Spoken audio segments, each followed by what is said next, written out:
years ago, God gave me a vision. I wrote about it. I created a course. I even made a movement. And then I laid it down. But one thing I learned about God is that when He gives you a vision, He does not let it go. And neither should you. Welcome to the Identity Shift podcast. This is episode 1, and today we're talking all about where the shift begins. And that, my friend, is with surrender. You're listening to Identity Shift with Arnesjah, the space where we renew our minds to live in our unique design. If we haven't met already, my name is Arnesjah, and I am welcoming you to the Identity Shift podcast today. And I really want to dive into the fact that you were created with such a unique design. Maybe you have a dream, you have an idea, or you have this nudge in your spirit that you have something great that you want to create on earth. And I want to remind you today that you are not mistaken. You have that feeling, the drive, the desire to do something more than just a 9 to 5. We have something created on the inside of us as visionaries that is so big and so grand that God is not going to leave you alone about it. When we talk about unique design, let's talk about Serena and Venus Williams. I was just watching their movie last night and I was so inspired. I shed some tears and I was like, this is what God does. He creates us in such a unique way where we have the dreams and the desires to do something great. And sometimes God will even place it within our parents. So the beautiful thing about Serena and Venus's dad, who goes by King Richard, is that he had this 78-page plan for his daughters. Their parents knew that they were going to be these world-class, famous tennis players. And so the father, Richard, was so adamant and driven to make this dream come to pass, despite the obstacles that he had to face. And what's so interesting is that in the beginning of the movie, you'll see how he had to fight men to protect his daughters. They started off in, I wouldn't say it was poverty. I think they were in a really good home in Compton, California, and they got their education and they practiced at the tennis court down the street. He wrote inspiration. He instilled within their DNA, within their mindset, that they will become great, the world's greatest champions. And he trained them day in and day out, trained them in the rain so that they will be prepared to become the world's greatest tennis players. Another thing that I grasped from the movie was that Richard was so adamant about getting them a coach that he recorded them, documented their process, and he reached out to prospects, potential coaches, got turned down several times, but he did not let that stop him.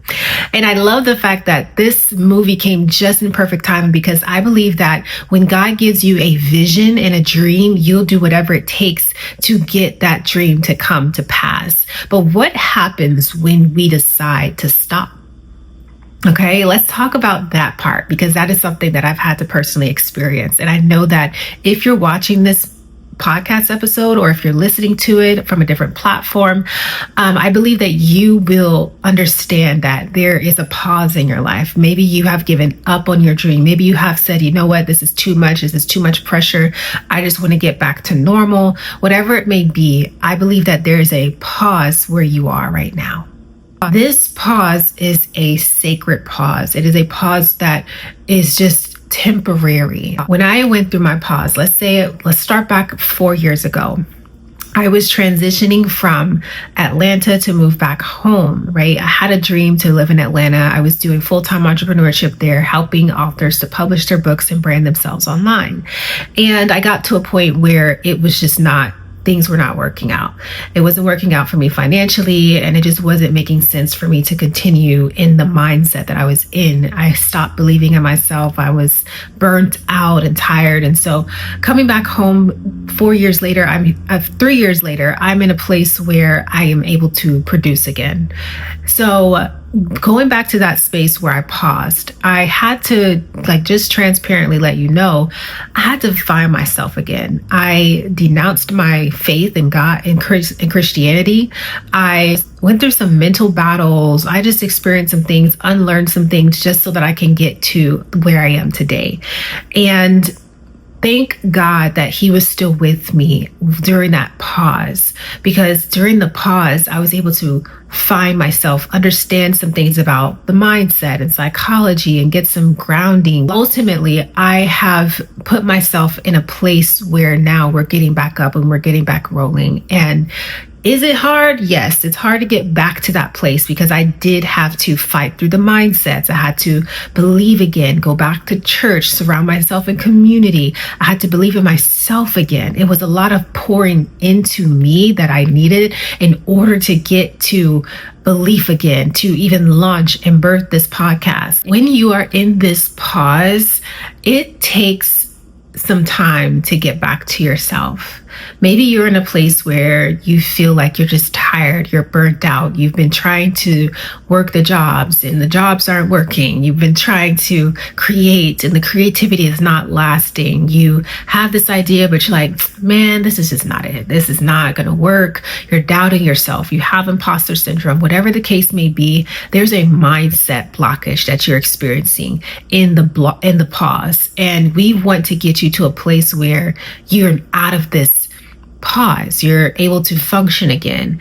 And that's where we're going right now. That's where we're getting to. And the way that you get out of that pause and the mindsets that you're in is it takes a heart of surrender. I know this term surrender may feel icky, right? It may feel like, ugh, I don't know if I'm ready. I don't know if I am ready to heal my heart. I don't know if I'm ready to pick up the pen again and start writing. I don't know if I'm ready to execute this business plan. I don't know what God wants me to do, right? You may be in that mindset right now. And I want to remind you that you don't have to rush. You don't have to pressure yourself. God does not work in that way. However, he will keep showing you signs that it is time to answer to something. There's something happening, a shift that is happening where jobs are just not paying enough. Or, for me, it was, I lost my job. For me, it was I had to pivot into another industry in order to make more money so that I can be able to live and provide for myself. So there are several occasions where I noticed that financially it's not adding up. Okay, God, if it's not adding up financially, what do I need to do in my business? In order for you to carry out God's vision, you need to go to God. You have to have a heart of surrender when it comes to you carrying out his vision. How can you work for a company, right? And you have a manager and you know that you have tasks and assignments that you need to complete, but you don't know how to complete them exactly yet. You need to go to the manager for the manager to be able to show you how to execute in his design. In the same sense, when God gives you a vision, an idea, you got to go to God for that plan, the business plan. So once I got to that heart posture where I was like, okay, God, I need you. Something big is about to happen. I don't know what it is, but I know that I need you right now. Suddenly, one day I'm at church. And at this point in my life, I'm in this, oh, God, something's got to change. Something's got to change, Lord. Something's got to change. Like I just had that in my heart. And I get to church, my pastor, he preaches on Mary saying yes to God, to giving birth to Jesus. And long story short, by the end of that sermon, I was in boo-hoo tears. I was in tears. And I knew in that moment that because of the weight that was on my shoulder, I knew that God was asking for me to surrender to him. And thank God I did, because at that moment of surrender, I gave God my yes. I knew that it was time for me to do whatever it is that he told me to do. And in church, God told me, you are called to help women. Okay. I was nervous. Okay. I was nervous because I did not want to I'm like, this is what I'm trying to avoid. I am trying to avoid this. And let me tell you, I know it may sound strange, but when you've been through so many trials when it comes to particular area of your life, like maybe your struggle is finances, or maybe your struggle is your mindset, and God calls you to go and fix that thing, that's where we begin to say, okay, God, you have got to be choosing somebody else. This is not me. This is not what I'm looking for. Try something else. Honey, I was out of options. At that point, I had to say yes, because I knew that I was called to help women, but I laid that down because I knew that it was going to be hard. I know that sometimes the things that God calls you to are the things that are very challenging for you. And I know that from experience, because I have seen areas where when I was a kid, I didn't want to read. I did not like reading. But today I write books. I write. These are ways that God can train you, prune you, and shape you and mold you to be able to complete the task that He's given you. It takes a heart of surrender to say yes to God. That same day, I struggled in my spirit after church. I struggled in my spirit in the car. I just knew that God was requiring me to build a better relationship with Him, to go deeper in relationship with Him, and to answer the call to help women and whatever else that He was leading me to do. It took me a good week to let it settle in. When you give God your yes, you're going to need to remove some things from your life. You're going to need to work on your mindset, and you're going to just have to have a heart of posture to say yes to whatever it is that He's calling you to do. God is not going to overwhelm you. He won't give you more than what you can handle.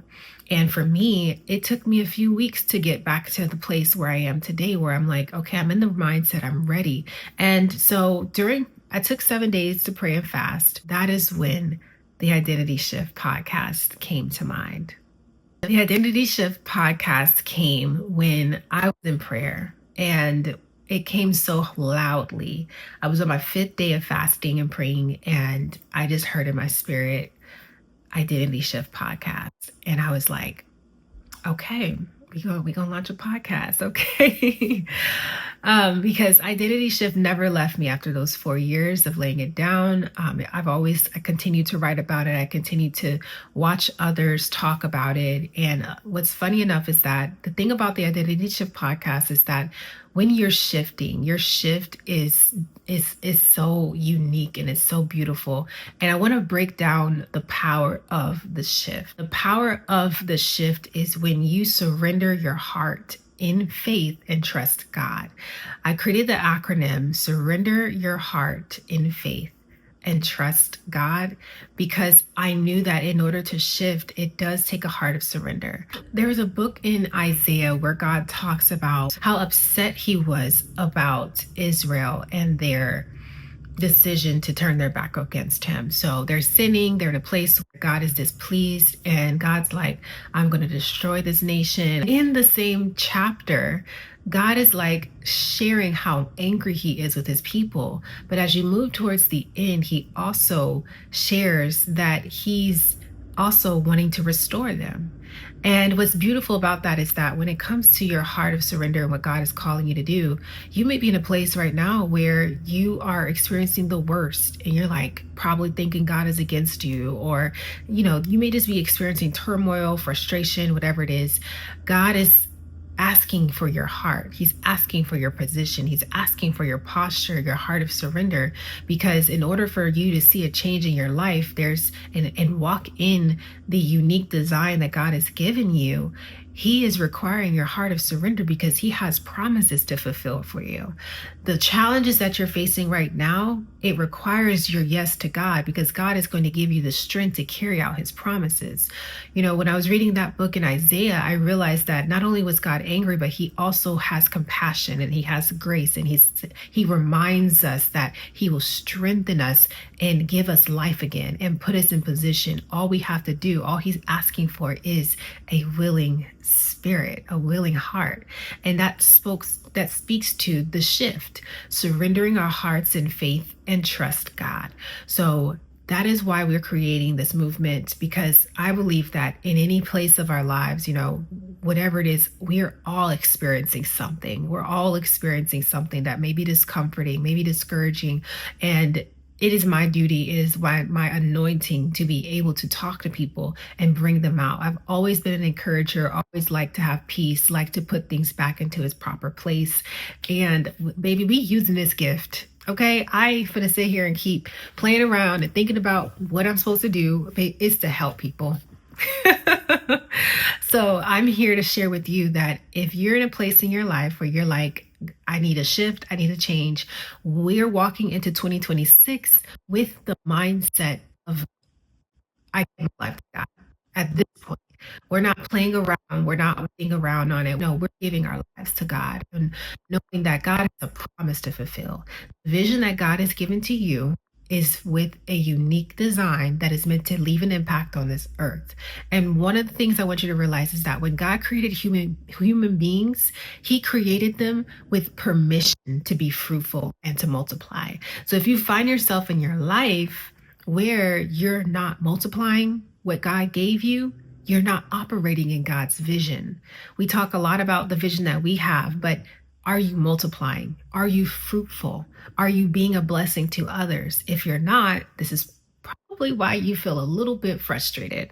Okay, I got to give it to you real, because when we're not operating in the unique design that God has given us, it brings frustration because you're out of alignment with the way that God has designed you to be.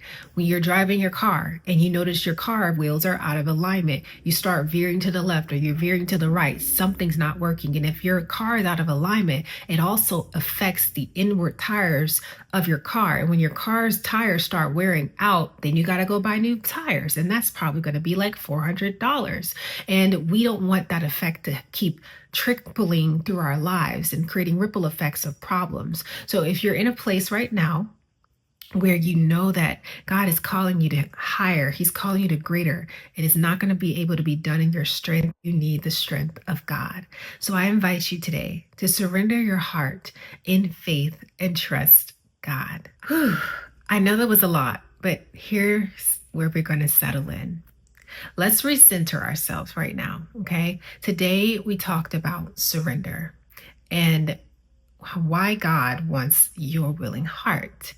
He's not looking for perfection. We talked about picking up the assignments that you may have abandoned and why this season is the time to pick them back up. As we walk into 2026, I want you to carry a mindset of faith and hope and belief that whatever the assignment and vision God has given you, he is going to shine his light through you. What if I told you that in your heart of surrender is when the light begins to shine? That when you begin to take the steps through the tunnel, that God begins to give you strategy and wisdom to start to see the light at the end of the tunnel. If any of this resonated with you, I want you to leave in the comments one thing that you're going to surrender before 2026 begins. Let's start the new year out strong. I am here with you. Let's walk this together. Thank you so much for watching Identity Shift Podcast. Once again, I'm Arnesjah, and I will talk with you next week. Bye for now.